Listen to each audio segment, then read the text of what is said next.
He's John McMullen. I'm Jody McDonald. That makes this Birds 365 with your Mac and Mac buds. Thank Jeff Kerr for hopping on.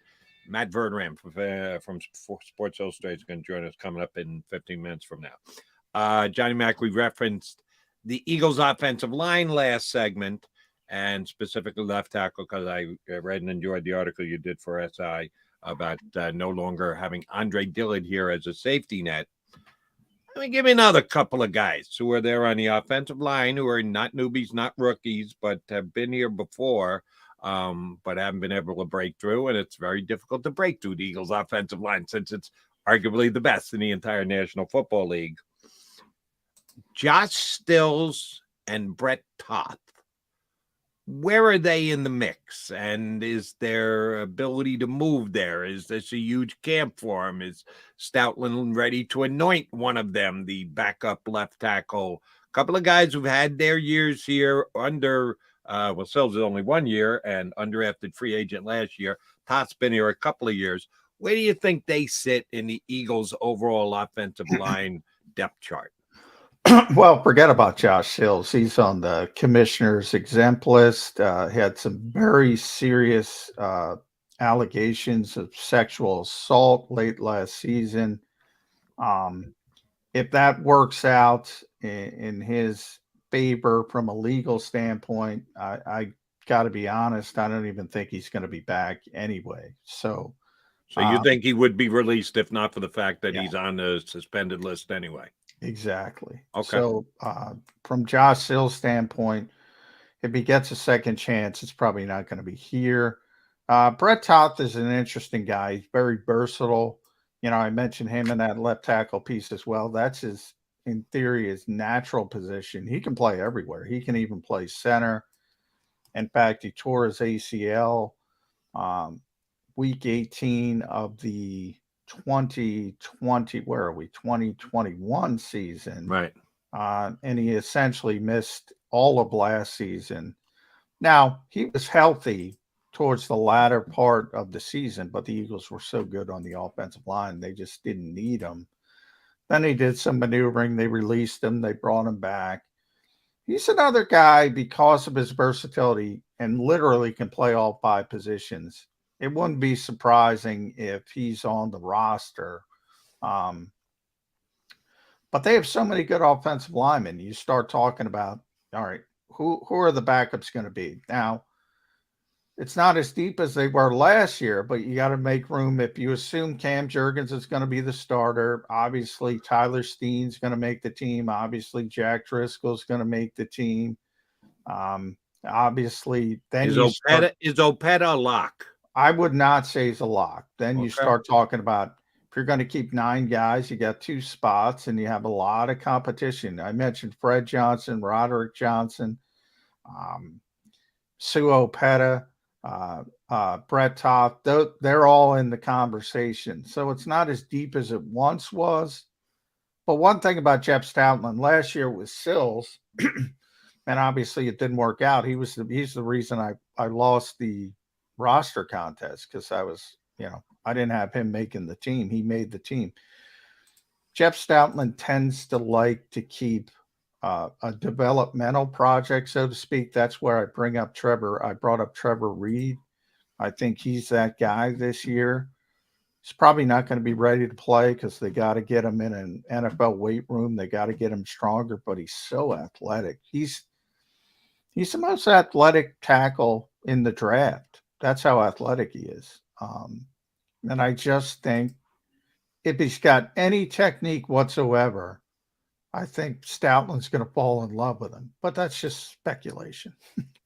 So your guess would be practice squad for Reed?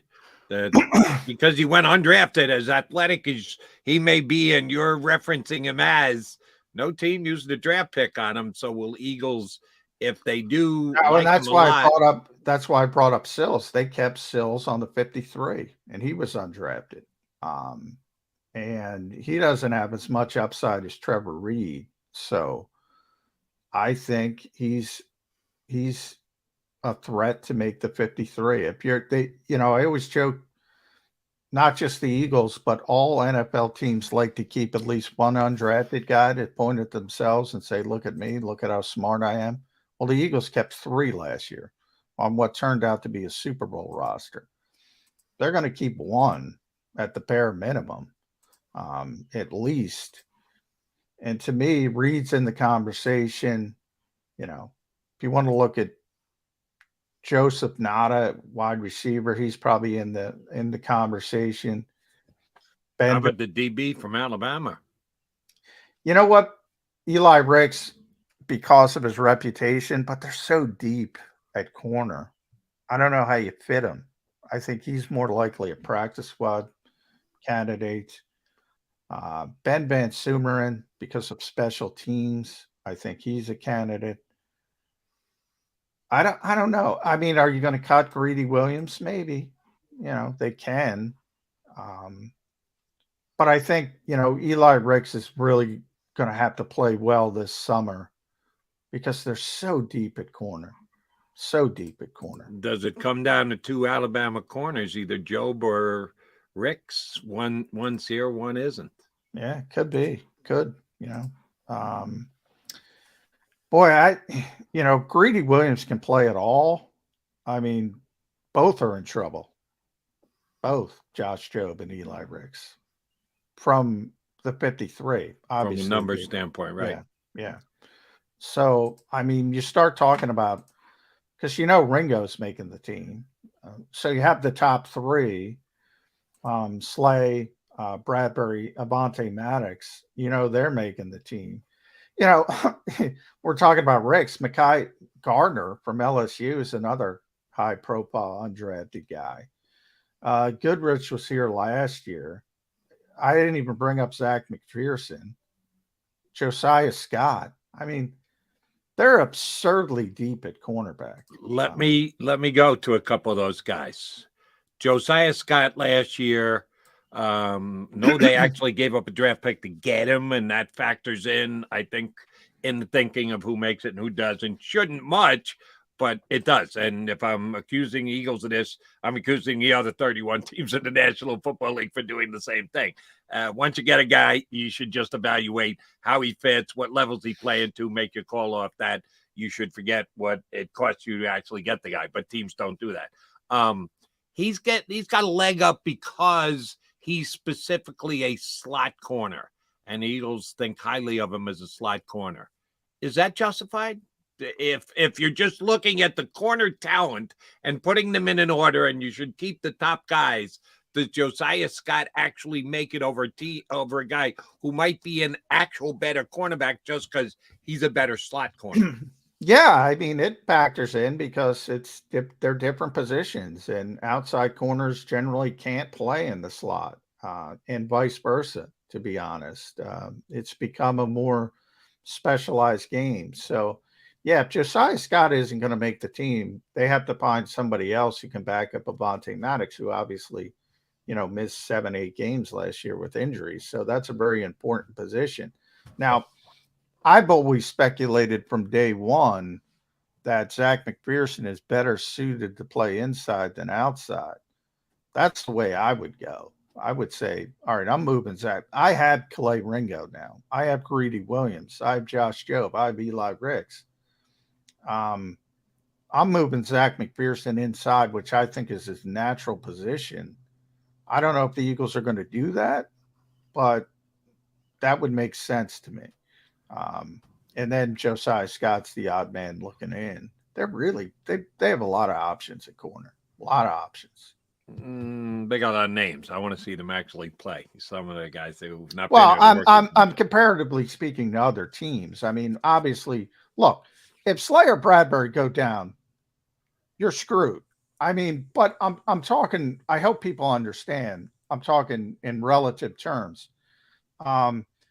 They're better options. The Eagles have better options than other teams if they lost their starting corners. Wouldn't be good. You've seen it in short bursts with Zach McPherson when Slay went down with a couple concussion issues. Not good. This year it should be better because you have Ringo, who's a natural outside corner. Greedy Williams, who's a natural outside corner, should be a little bit better, but I don't want to see that. I don't want to see those guys play. Ringo, 2-3 years down the road, I think they have legitimate hope that he'll turn into a big time starting corner, but that's for down the road.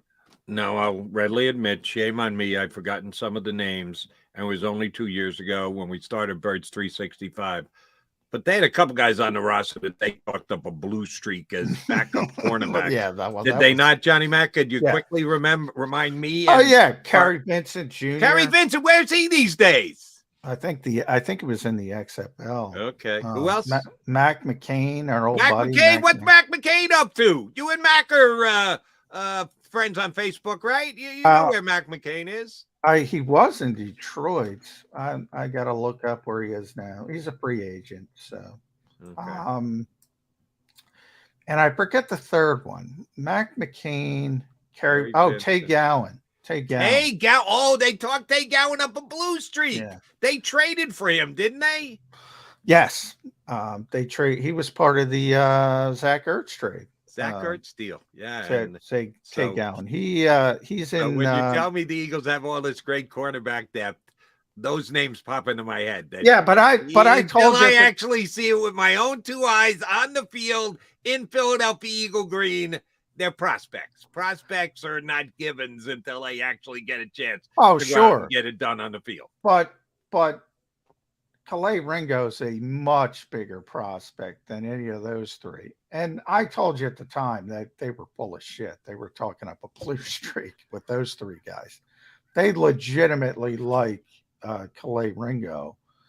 Greedy Williams, look, coming out, he was a big-time prospect. Obviously, things did not go the way they were supposed to go in Cleveland, but he was a big-time prospect coming out of LSU. Mac McCain was not. Tay Gowan was not. Kerry Vincent was not. Kerry Vincent from LSU as well was not a big-time prospect, though. Different level of prospects from a talent standpoint, at least from a trait standpoint. And give me the reasoning again as to why Calais Ringo, I would say almost most mock guys had him going in the second round. Why did he fall in the draft again? The Eagles were able to get him where they shoulder. Got him? He had a some teams thought it was a degenerative shoulder condition. Eagles, I think there's a lot of, when you say red flag, medical red flag, I think a lot of people assume, they hear you take them off the board, at least with the Eagles and most teams, I think, but definitely with the Eagles. When they red flag somebody, till day 3. And then they'll consider it. And I think that's what happened with Ringo. So a lot of teams concerned over his shoulder. He says it's fine. I think it's good value in the 4th round. Might not work out, but he's got a lot of talent. As you mentioned, I saw a lot of people having him in the 1st round, late 1st round. A lot of people having him as a bridge pick, late 1st round, early 2nd round. They got him in the early 4th round, traded up to get him. It's good value. Right. If he reaches the level he's supposed to reach. If the shoulder issue is a degenerative one, it's a waste of a 4th round pick. We don't know where it's going to land. I just think it's a good gamble at that point. In the early 2nd round, probably not a good gamble. Early 4th round, probably a good gamble from my standpoint. Exactly. But then you actually get to go out there on the field and we find out whether it was a good gamble or a bad gamble. If he doesn't make the team, if he's cut before the season ever starts, and they probably won't do that, probably try and get him to the practice squad. And if somebody else then takes a chance on him, yeah, it'll turn out to be a bad gamble. I do judge the results after the fact. You can say right now, hey, good gamble, 2nd round talent that you get in the 4th round, that's a good gamble. And well, I will say this, he's going to make the team. There's no way they're trying to get him to the practice squad. Even if he plays poorly in training camp, he's on the 53.